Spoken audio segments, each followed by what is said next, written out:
You've taken a big step and you've ordered a DiGiGrid advanced audio hardware unit. Welcome.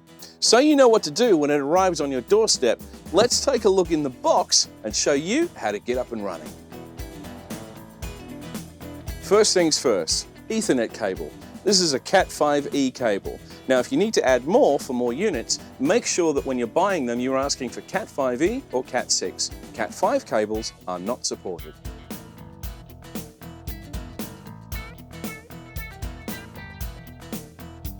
Before we get into installing and configuration, make a note of the serial number from the bottom of your unit, as you're going to need it shortly for registration. Information about registering your unit and downloading the right software can be found on digigrid.net. Now let's plug it all in. Make sure your DiGiGrid unit has power and has a Cat5e or Cat6 cable connected from the first Ethernet port on the back of the unit into your computer or a switch. If you're using a Mac, you might need an Ethernet to Thunderbolt adapter like this one. Now plug a DigiLink cable into a port on the back of your DLS or DLI, and the other end into one of the DigiLink ports in your Pro Tools system.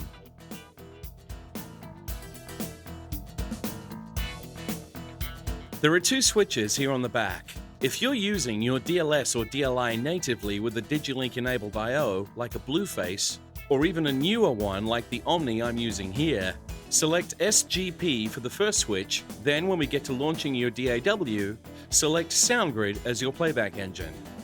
For all other configurations, select I/O, and keep your playback engine set to HD Native, HD or HDX. The second switch is for future feature additions, and for now should be on the same setting that the first switch is on at all times. Now let's power it up by pressing this button in the middle here. When Wave SoundGrid Studio is installed, it's set to launch when your computer boots up. One of the great things about the setup is that there's not much that you need to do, because as long as you're connected properly, Wave SoundGrid Studio will scan your network ports and auto-configure itself for you.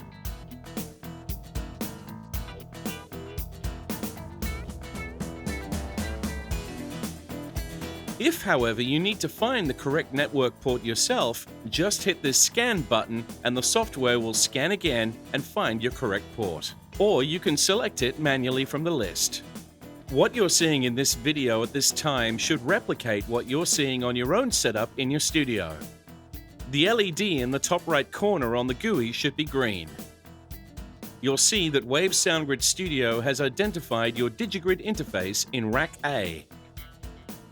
Rack B shows the computer that you're working on right now with the SoundGrid driver installed in it. And if you're configuring a DLS, you'll see that it's identified a SoundGrid server here on the right as well. If you have a DLI straight out of the box, this window will remain empty, as the DLI does not come with built-in DSP. If you're connected to another I/O out of your DLS or DLI, you can double-click here in Rack A and a customized control panel for the I/O will appear for you to make sure your settings are correct. Earlier on, we selected a choice between SGP and I/O on the switches at the back of your DLS or DLI.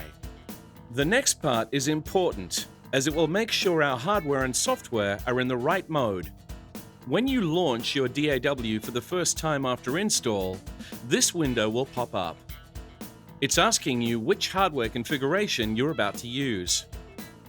Remember, if you're using HD or HDX, tick the top box. If you're using HD Native, tick the second box. If you're using your DLS or DLI natively with no Pro Tools card, leave all of them unticked. You can then click the Don't Ask Again box and it won't pop up again. If you need to access it, hit the Shift key while launching your DAW, and the same window will appear on cue so you can change your settings. The next step really depends on which configuration you've chosen for your studio, be it HDXL or HDX, HD Native, or you might have chosen to use a DigiLink enabled I/O like a Blueface or an Omni with no Pro Tools card. There are other videos on this page to help you get set up with all those configurations. Have fun.